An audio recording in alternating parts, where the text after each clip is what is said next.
지난 시간 우리는 역사를 주관하시는 하나님의 기막힌 반전에 대한 얘기를 나눴죠.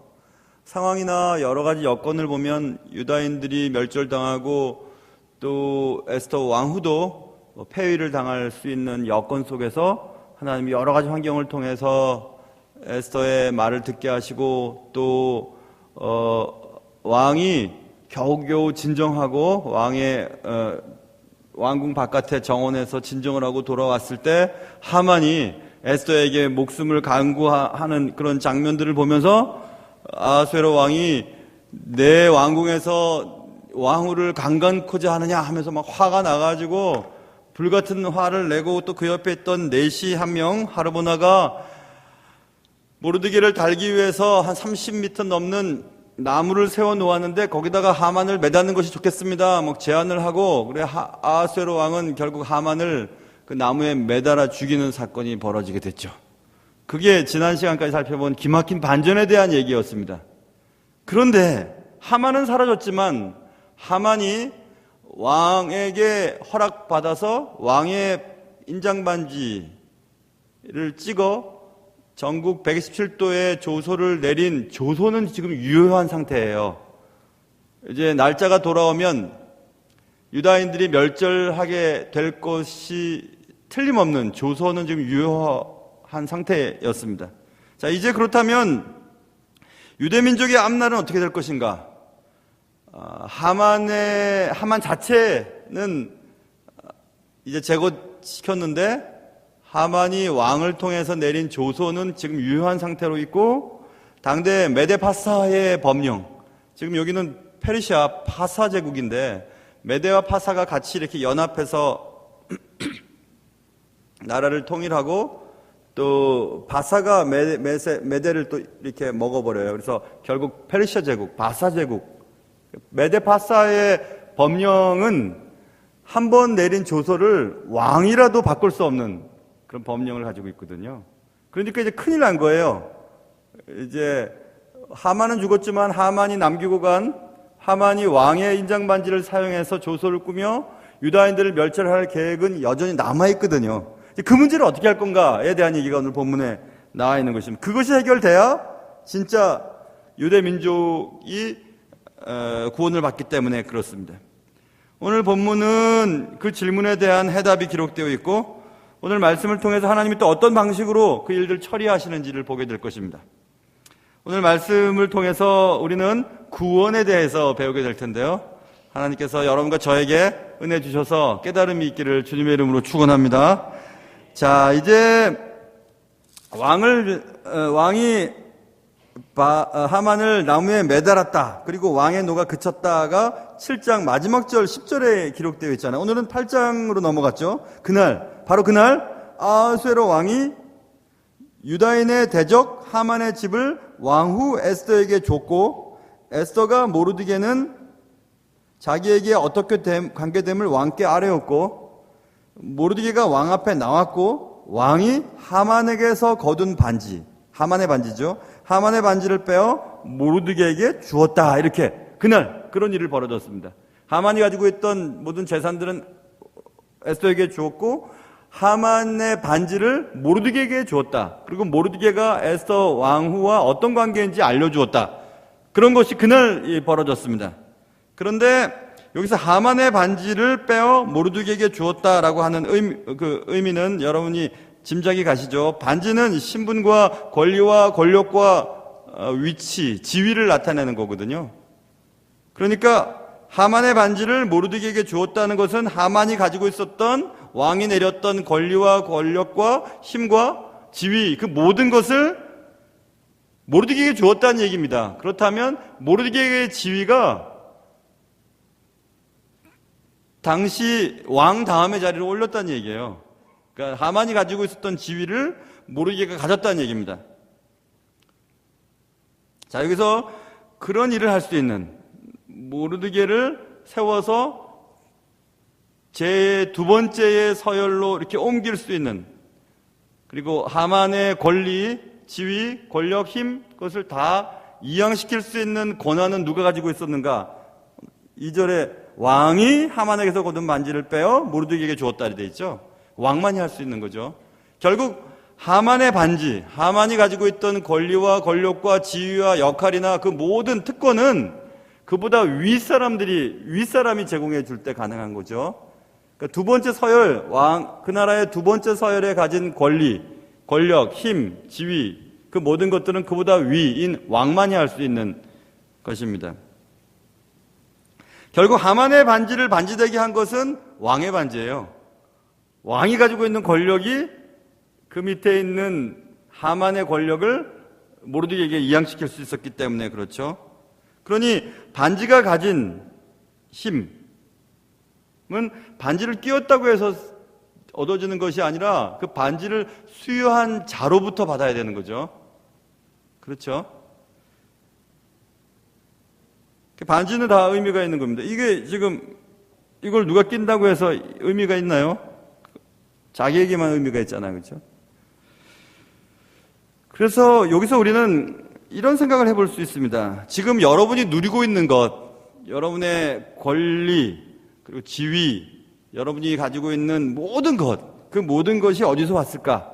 누구로부터 왔을까를 생각해야 됩니다. 내가 가진 모든 것이 어디서부터 온 것인가를 기억하며 살아야 되는데, 로마서 11장에 보면 이런 말씀이 쓰여 있죠. 만물이 주에게서 나오고 주로 말미암고 주에게로 돌아감이라. 그에게 영광이 세세 있을지어다. 아멘. 이렇게 써 있습니다. 그러니까 모든 것은 하나님으로부터 오는 것이에요. 우리가 누리는 권력과 지위와 역할과 특권과 힘과 건강과 모든 것들, 자녀들, 모든 것들 하나님으로부터 온 것입니다. 그것을 알아야 돼요. 왕이 하만에게서 거둔 반지를 빼어 모르드게에게 주었다라고 하는 것은 하만이 가지고 있던 모든 권리와 모든 능력과 모든 직분을 다 주었다는 얘기죠. 주었습니다. 그런데 문제는 그러면 이제 끝난 것 같은데 에스더가 3절 보세요. 에스더가 다시 왕 앞에 말씀하며 왕의 발 아래 엎드렸어요. 또 딱 엎드린 겁니다. 엎드려서 아각 사람 하만이 유다인을 해하려 한 악한 꾀를 제거하기를 울며 구하니, 이 말은 하만이 왕의 반지를 사용해서 페르시아 전체 제국의 127도의 도성에 유다인들을 한날 한시에 멸절하도록 허락한 조서가 내용이 지금 살아있다는 것 때문에 에스더가 하만은 죽었고 또 하만의 자리가 모르드게가 다 가졌고 또 하만이 가지고 있었던 모든 재산을 에스더에게 귀속시켰지만 그것으로 만족되는 게 아니에요. 그것 때문에 지금 여태까지 울며 기도한 것이 아니죠. 이게 지금 해결된 거 아니잖아요. 그렇죠? 남아있잖아요. 지금 더 중요한 것은 자신의 민족 백성들이 처한 위험이었잖아요. 그래서 지금 울고 있는 겁니다. 발 아래 엎드려서 하만의 악한 꾀, 그것은 하만이 꾸며놓은 조서가 여전히 남아있으니 그것을 제거해 달라고 울며 기도하고 있었다. 이것입니다. 일전에 하만의 반지가 왕의 반지를 움직여서 내려진 조서가 유효했기 때문에 그렇다. 하만이 가진 지위와 권력은 왕의 지위와 권력을 등에 업고 유대인 말살 계획에 조서를 내리게 했던 사건을 말하는 거죠. 3장 8절부터 11절에 나와 있는 말씀입니다. 3장 8절 여러분 기억을 더듬어 보시면 3장 8절부터 11절 내용에 하만이 아하수에로 왕에게 말하여서 한 민족이 이 제국에 살고 있는데 왕에게 전혀 도움이 안 됩니다. 그들이 내는 세금은 내가 보존시킬 테니까 그들을 다 없앱시다 하는 얘기를 합니다. 그러자 아하수에로 왕이 너의 소견에 좋을 대로 행하라 해서 꾸민 조서였거든요. 그러니까 그 조서가 지금 남아있어요. 유효합니다.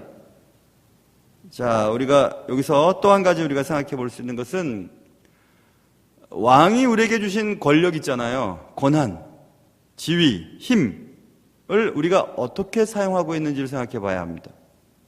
어디에 사용하고 있는지, 무엇을 위해 사용하고 있는지. 하만의 반지는 하만의 권력과 힘과 지위를 상징하죠. 그가 가지고 있는 모든 권한이에요.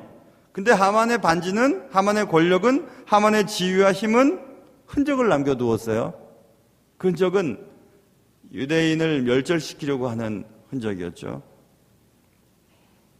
우리도 하나님이 주신 것이 너무 많아요. 그렇죠? 건강 주시고 재물 주시고 뭐 외모 주시고 또 능력 주시고 뭐 어떤 사람은 외국어를 잘하고 어떤 사람은 술을 잘 헤아리고 어떤 사람은 사업을 잘하고 어떤 사람은 공부를 잘하고 다 그런 것들이 있죠. 그런 것들을 사용한 흔적들이 남아있게 됩니다. 우리가 세상을 떠나도 그 흔적들이 냄새나고 그 흔적들이 하나님의 영광을 가리는 일이 될 수도 있고 그것이 예수 그리스도의 향기가 될 수도 있어요. 하나님이 내리신 왕이 내리신 권력을 가지고 하만은 유다인을 멸절하려고 하는 조소를 꾸며놓고 그는 세상에서 떠나버렸죠. 우리도 우리의 삶의 흔적이 남아있습니다. 우리가 세상을 떠도 우리가 했던 흔적들이 남아있어요. 우리의 말과 행동과 살았던 방식들이 사람들의 머릿속에 또 그들이 뿌려놓은 삶의 흔적들 속에 남아있게 됩니다. 자, 그래서 이제 에스더는 6절 보세요. 내가 어찌 내 민족이 화당함을 참아보며 내 친족의 멸망함을 참아보겠습니까? 좀 해결해 주십시오. 이렇게 하면서 우는 거예요. 그렇죠? 울며 구한다 이렇게 있죠. 한번 생각해 보세요. 에스더는 고국에 가본 적도 없고 그의 선조들 땅이에요. 그의 삶을 혼자서 그냥 부귀영화 누리고 살 수 있었어요. 그렇죠? 그리고 자신을 자녀처럼 딸처럼 길러주었던 사촌 오빠 모르드게도 승진이 되었고 그 제국의 두 번째 자리로 올랐어요. 하만의 모든 재산이 다 에스더에게 돌아왔고 괜찮아요. 그냥 그렇게 살면 돼요. 근데 그는 울며 기도하고 있죠. 무엇을 위해서요? 민족을 위해서. 우리의 기도의 내용도 좀 조정을 해야 될 필요가 있어요. 사업 안 되면 사업 위에 기도하고, 자녀 속썩이면 자녀 위에 기도하고, 건강 문제 생기면 건강 위에 기도하고, 뭐 사람들과 관계가 나빠지면 그들을 위해서 기도하고 막 그렇게 하잖아요. 그런데 우리가 우리 민족을 위해서 기도해야 될 때예요. 이 나라와 이 민족과 이 조국 교회를 위해서 기도해야 돼요. 그런데 어떻게 울며 구하고 있죠. 울며 간구하고 있죠. 저도 그 신학교 들어가기 전에 그 총신 뒷동산에 산에 그 굴이 있었어요. 기도굴이 있었어요. 지금은 다 없어졌던 것 같은데. 기도교회 가서 그렇게 기도를 많이 시키시더라고요. 하나님께서. 기도를 참 많이 시켰어요. 그때는 뭐 그냥 저 아랍부터 아프리카 뭐 아시아 뭐 다 휩쓸면서 기도를 많이 했었었는데 며칠 전에 그런 생각했습니다. 아, 그 기도 하나님 다 들으셨나 보다. 하나님이 어쨌든지 아무튼 사용하시겠구나 이런 생각이 들었습니다. 여러분, 우리의 기도의 폭도 좀 넓혀야 돼요. 넓혀야 됩니다. 그래서 눈물을 흘리면서 기도해요. 그 왕후가 막 눈물을 흘리면서 발 앞에 엎드려서 막 붙잡고 좀 생각해줘. 내 민족이 타당한 것을 참아볼 수 없습니다. 내 친척에 멸망당한 것을 참아볼 수 없습니다. 하고 막 우는 거예요. 이제 나이가 들면 눈물이 많아질 수도 있고 많아지지 않을 수도 있죠. 남자들은 드라마 보면서 막 눈물을 흘리잖아요. 남자들은 뭐 그딴 거 갖고 그러냐고 막 이렇게. 남자들이 여자들 같아지고 여자들이 남자들 같아지고 심지어는 여자들은 털 나는 사람들도 있어요. 힘이 좋아하고 말입니다. 그런데 예수 그리스도를 믿는 사람들은 눈물이 사라지면 안 되죠. 특별히 타자, 나 위에 다른 사람을 위해서 간절하게 매달리는 눈물 어린 기도가 사라지면 안 됩니다. 자기 자신을 보고 기도하는 것도 물론이지만 다른 사람, 다른 환경, 또 다른 객체를 위하여 간절한 공감이 있을 때 그를 위해 울 수 있거든요. 예수 믿는 사람들은 그래야 하죠. 자식을 향한 부모의 눈물이나 세상을 향한 주님의 눈물을 한번 기억해 보시기 바랍니다. 여러분 요즘에 눈물 좀 흘리세요? 그럼 무엇을 위해서 기도할 때 눈물이 나던가요? 내 인생 왜 이런가? 그런 거 뭐 신세 한탄하면서 울지는 않으십니까? 지금 에스더는 자신의 민족을 위해 기도하는 거예요. 눈물 흘리는 거죠. 간구하는 거죠. 왕위에 매달리는 거죠.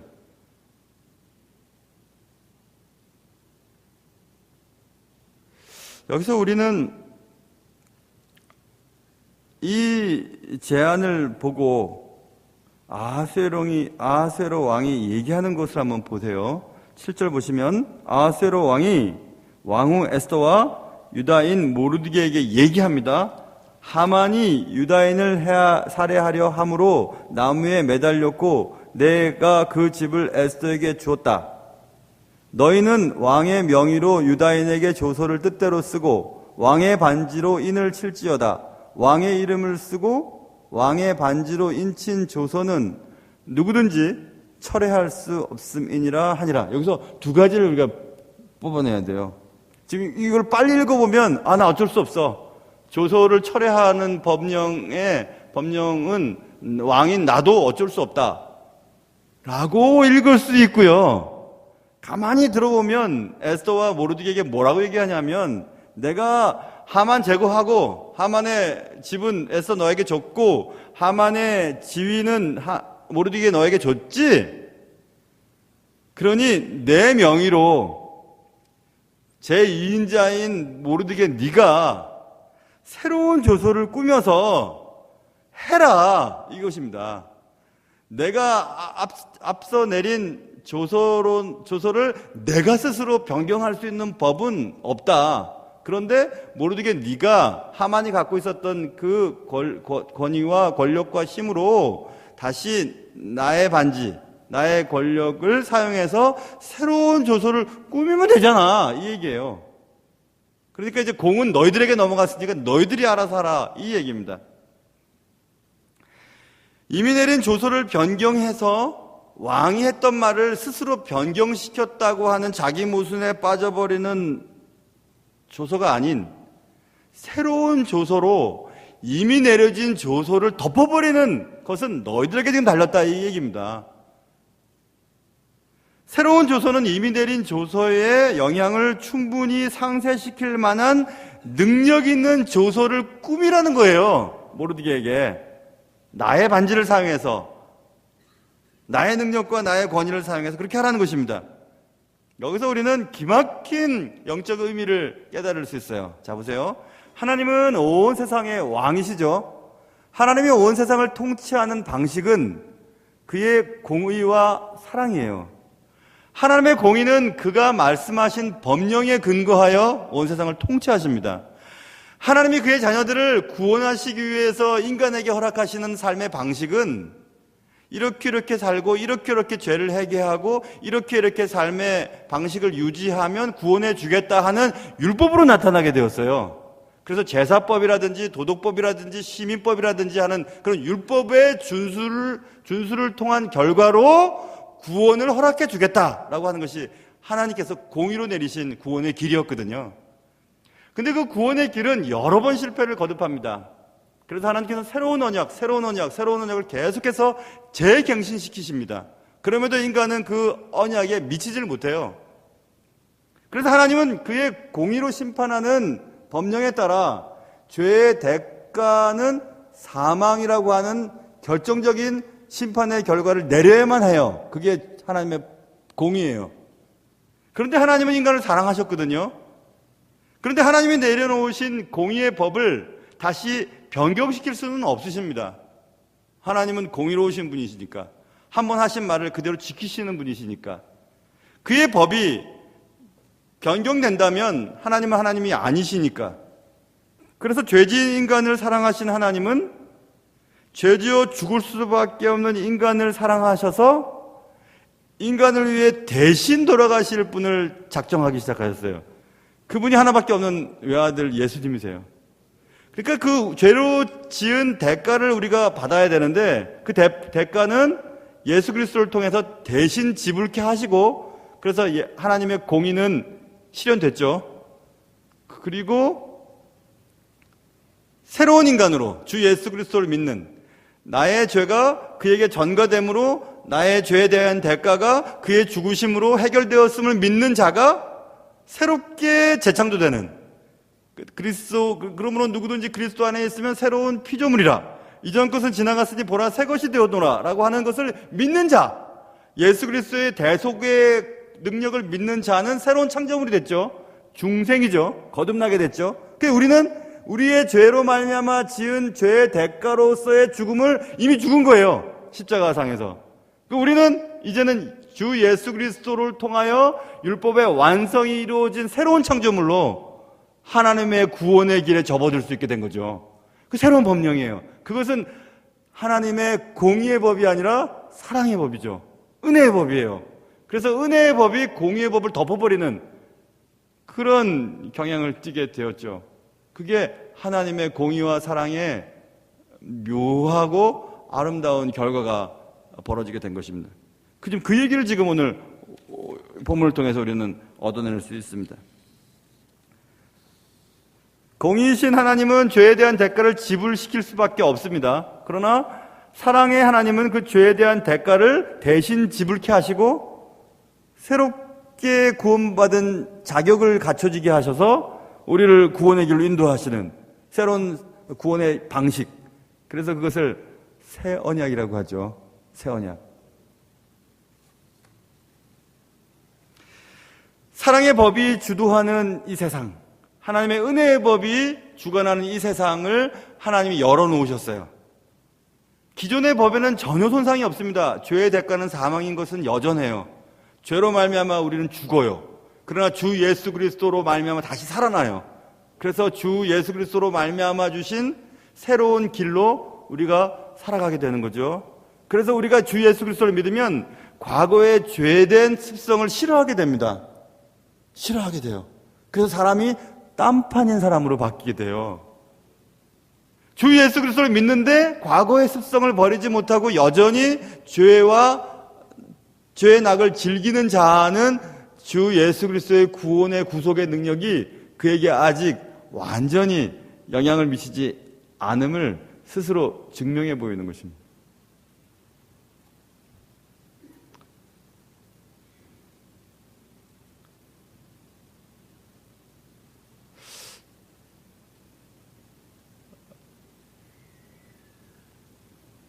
하나님의 공의는 손상되지 않았죠.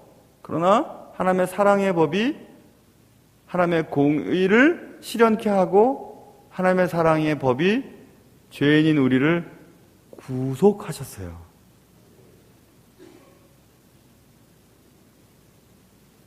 그것이 인류를 향한 처절한 눈물로 기도했던 예수 그리스도의 겟세마네의 기도의 결과입니다. 차마 이 인간들을 죽게 할 수 없습니다. 차마.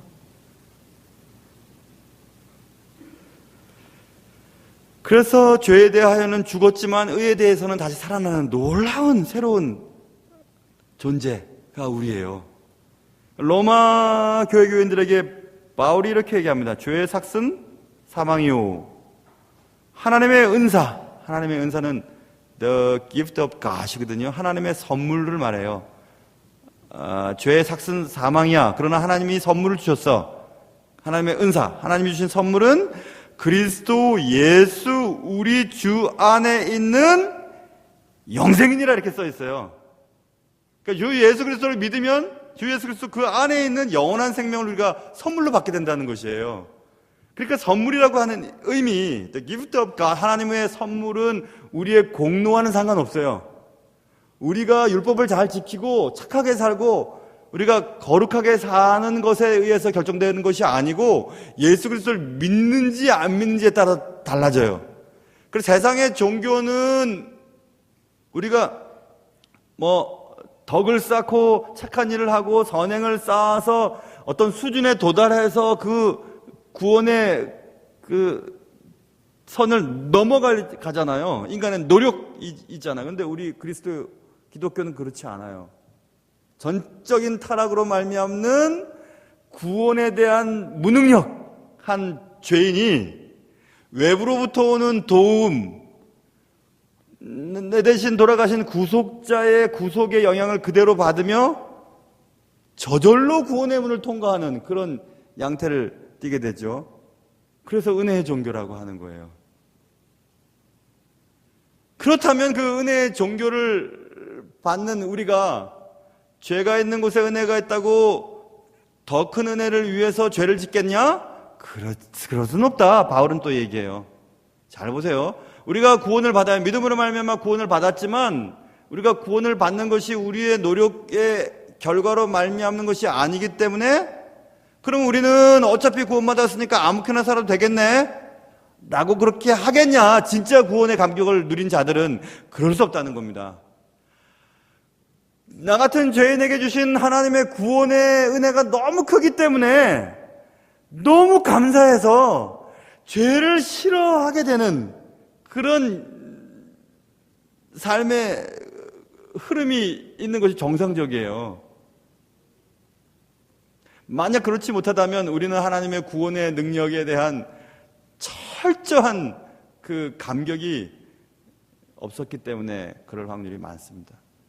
자, 보세요. 내가 하나님의 은혜로 말미암아 구원받은 존재라는 것을 믿는 자는 누군가도 내가 보기에는 절대로 구원을 받을 만한 자격이 없어 보이는 저 사람에게도 똑같은 하나님의 은혜의 그 빗줄기가 나가지 않겠어요? 그렇죠? 하늘에서 내리는 비가 어떤 공간만 제외하고 내리는 법이 있나요? 모두 다 내리잖아요. 그렇죠?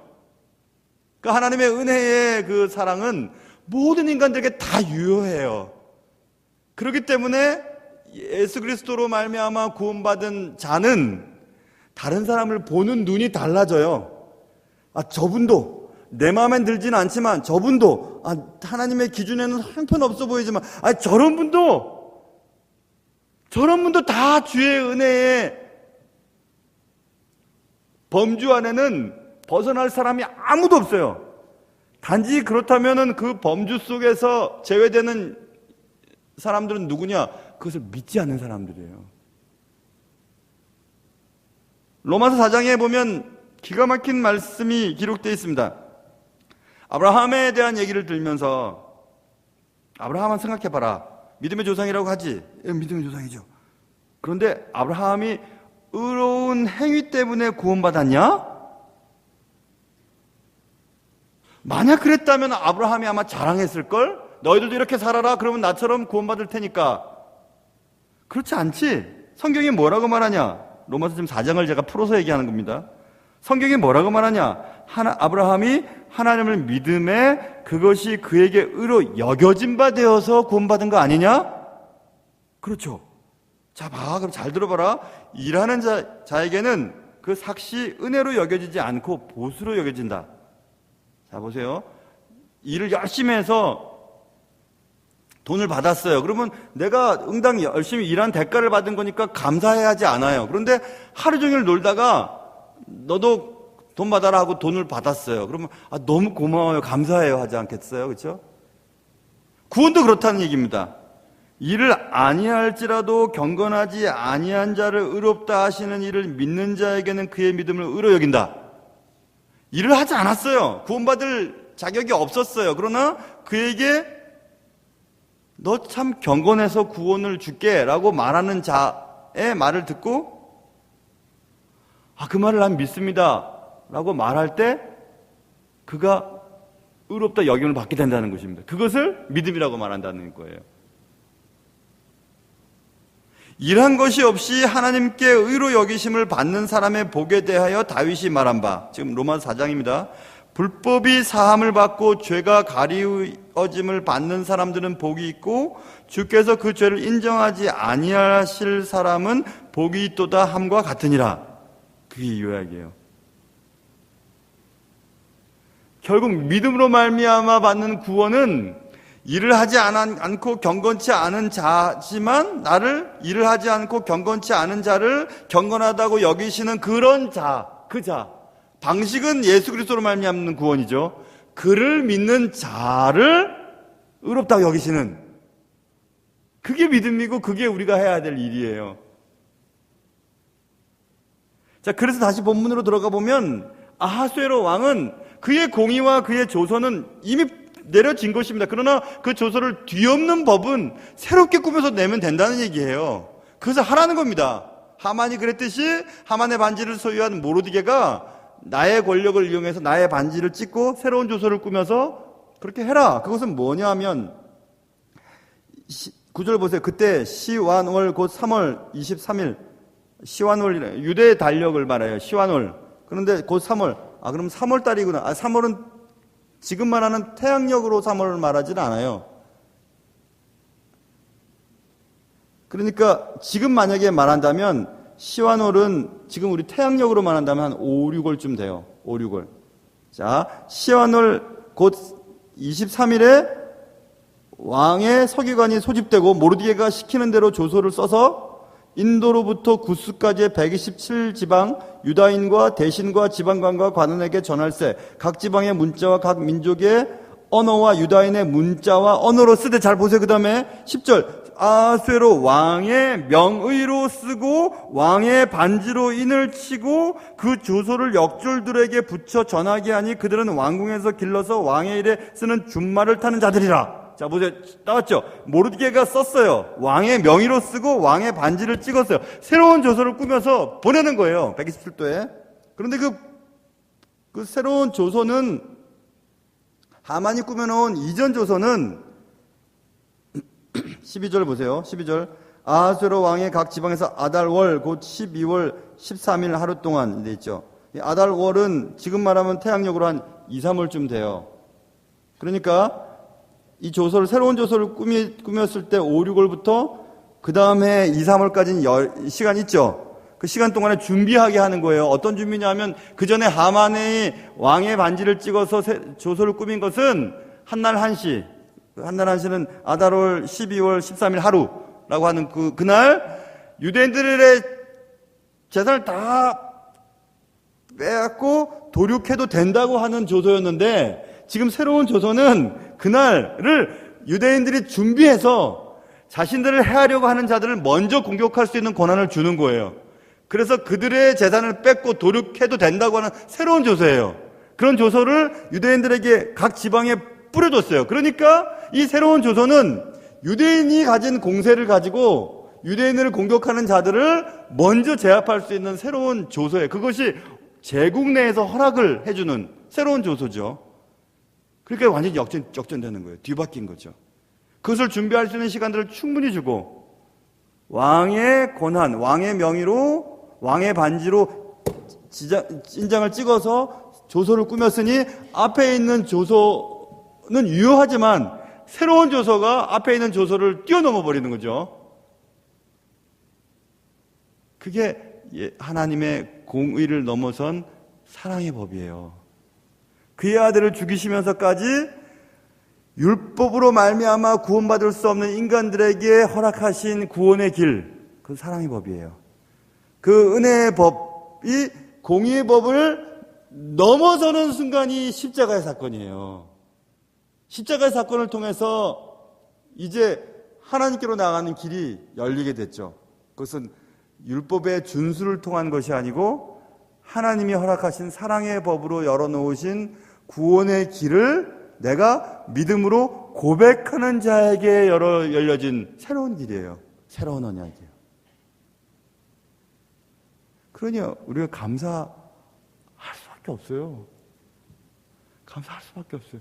여러분과 저같이 이런 죄인의 괴수 같은 사람들도 다 하나님의 사랑의 법에 다 포함되어 있으니까. 그러나 조건은 우리가 믿음으로 고백해야 돼요. 고백해야 돼요. 자, 그래서 새로 찍어 보낸 조서가 막 준말을 타는, 막 왕궁의 준말을 타는 사람들이 127도에 다 가가지고 새로운 조서를 막 방을 붙이고 막 했습니다. 그랬더니 이제 전에 조서는 업데이트 돼버리고 없어져 버리고 새로운 조서가 새로운 이제 법령을 유효하게 만들어줬죠. 과거의 조서는 없어져 버렸어요. 새로운 조서는 유대인들을 공격하려고 하는 자들을 유대인들이 마음껏 공격할 수 있다는 거예요. 제국의 보호 아래서. 그러니까 된 거죠, 그렇죠? 그랬더니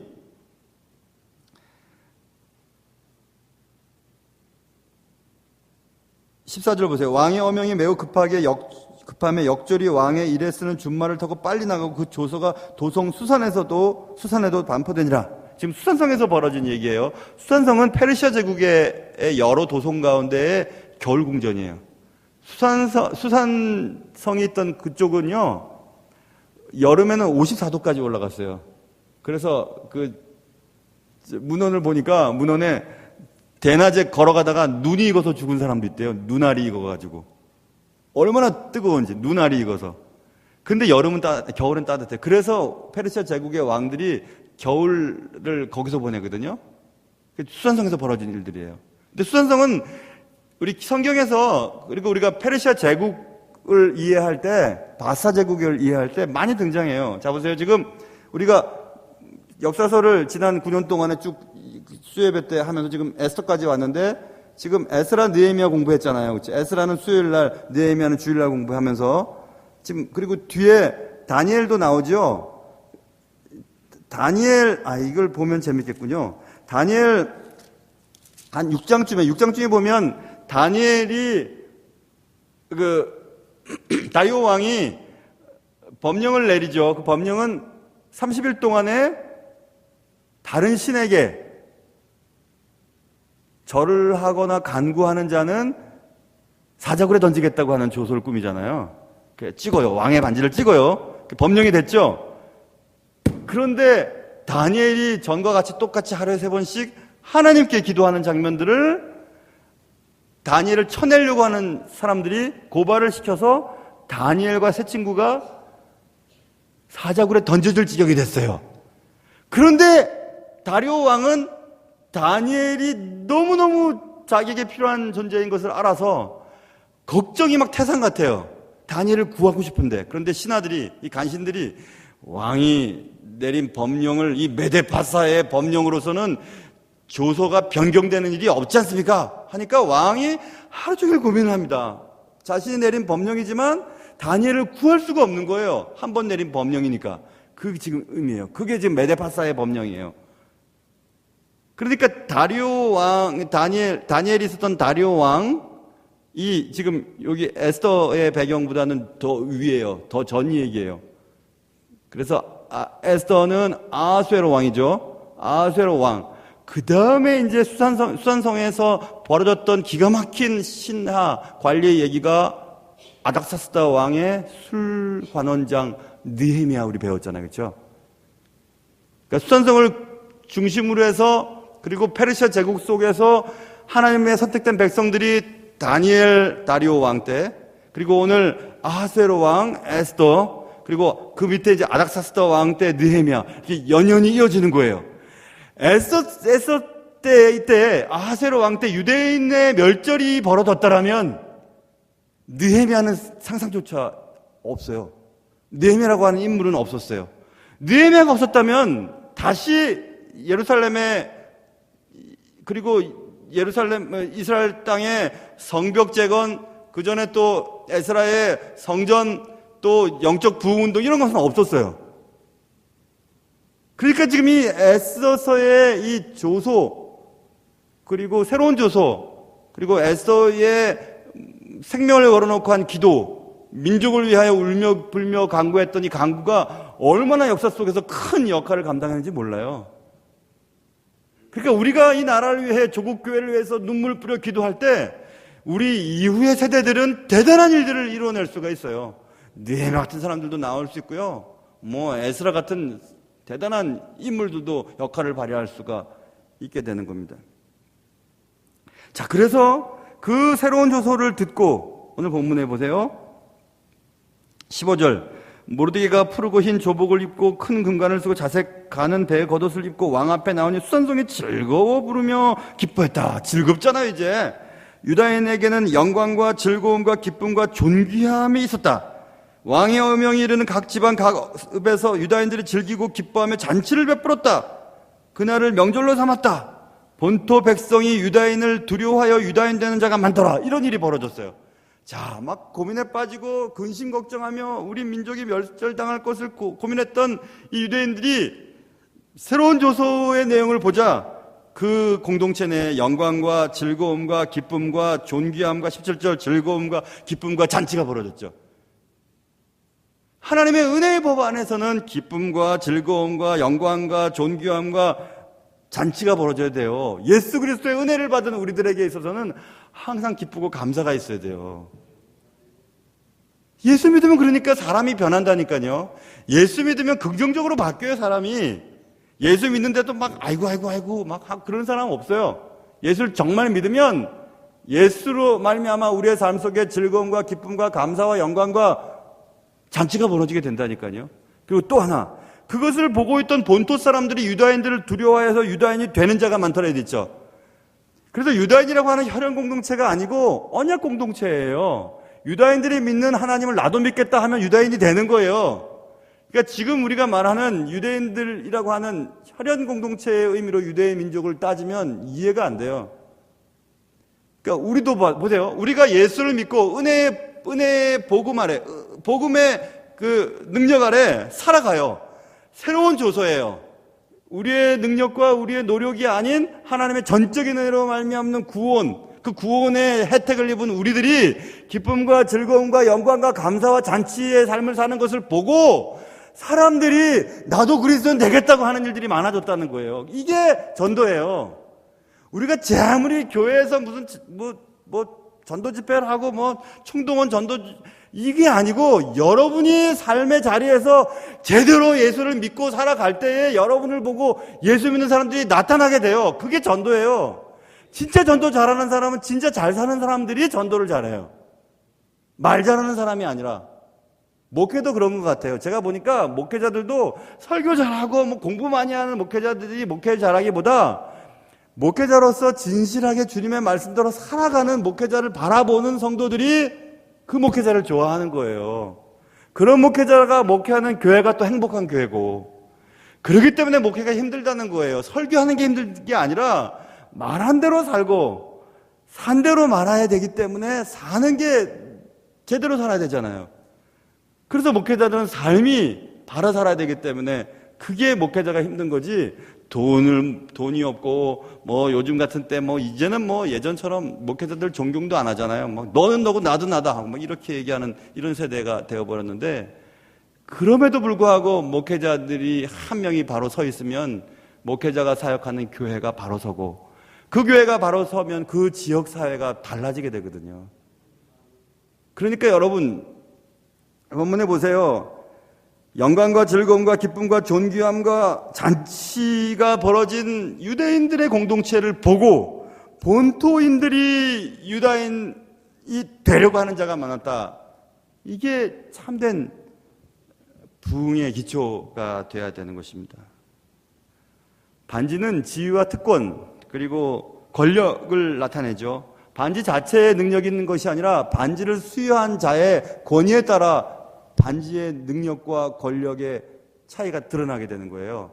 그리고 반지를 수여한 하만의 반지, 하만이 가지고 있던 권력은 왕만이 그에게 권력을 줄 수 있었어요. 그리고 왕의 주권만이 하만의 반지를 누구든지 줄 수 있었어요. 하나님만이 우리에게 부와 귀와 존귀와 권세와 강하게 함과 크게 한 모든 것을 주실 수 있으세요. 하나님만이 그렇게 하실 수 있으세요. 우리가 바로 살지 않으면 하나님은 부와 귀와 존귀와 권세와 강하게 함과 크게 함, 그 하나님이 갖고 계신 모든 좋은 것들을 여러분에게서 들어서 다른 분에게 주실 수 있으신 분이 하나님이세요. 그렇게 잘 살아야 돼요, 여러분. 그리스도인답게 살아야 돼요. 그리스도인이면서 말 함부로하고 행동 함부로하고 거짓말하고 약속 안 지키고 가지 말아야 할 장소를 가고 그렇게 살면 하나님이 여러분에게 주어준 그 권력과 지위와 특권과 지위를 엉겨버리십니다. 얼마든지 그렇게 하실 수 있는 분이세요. 그러니까 두렵고 떨림으로 우리의 구원을 이루어야 되는 것입니다. 왕이신 하나님 모든 것을 가지고 계시죠. 왕이신 하나님이 여러분의 주인이 되시고 여러분의 삶의 왕이 되시면 우리의 삶 속에 어두움은 사라집니다. 슬픔 사라져요. 고난 사라져요. 기쁨과 즐거움과 감사와 잔치만이 있어요. 우리의 삶의 모습을 보고 누군가가 당신이 믿는 하나님을 나도 믿겠다고 하는 일들이 벌어집니다. 전도가 저절로 되는 거예요. 저절로. 사랑하는 성도 여러분, 왕에 의해 하만의 반지는 누구에든지 이전될 수 있었죠. 왕에 의해 부여받은 힘과 권력과 특권은 왕에 의해 얼마든지 이전될 수 있었습니다. 만일 우리가 왕으로부터 받은 것들을 제대로 사용하지 않을 때 그런 일들이 일어날 수 있죠. 모든 좋은 것들은 하나님으로부터 옵니다. 하나님의 공의와 사랑은 우리의 삶에 영광과 즐거움과 기쁨과 존귀함을 항상 가져다 줍니다. 그게 오늘 왕의 반지, 그리고 하만의 반지, 하만의 반지를 반지되게 했던 왕의 반지의 그런 내용들을 하나님의 사랑과 공의, 하나님 주신 은혜의 법, 율법과 은혜라는 여러 차원들을 통해서 살펴보았습니다.